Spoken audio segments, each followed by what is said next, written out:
Hey you guys, what's going on? So today I am going to be seasoning and marinating some ribs. So I'm going to season them first and I'm going to let them sit in the fridge overnight so that seasoning can marinate into our ribs. Sunday is Father's Day, but tomorrow, Saturday, me and my mother, we are having an event here in my house. So I have everything set up on the table, ready to go for tomorrow. And happy Father's Day. So let's get these babies seasoned up.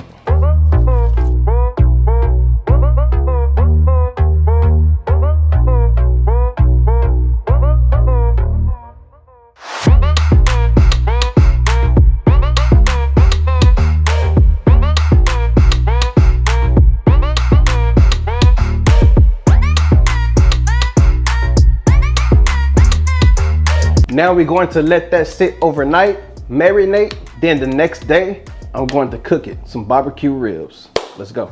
The next day. All right guys, so it's day 2, the day of the event, and I got my ribs at the refrigerator.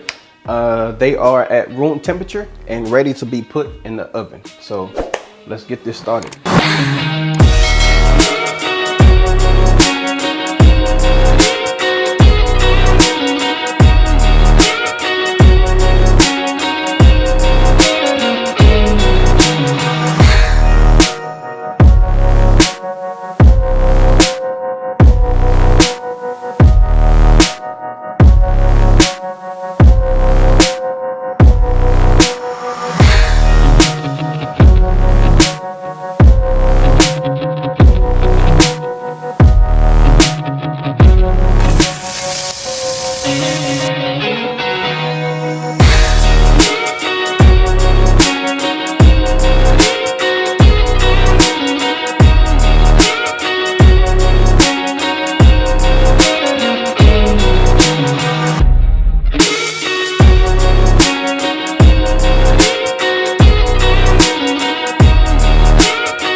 What's going on? Say hey, and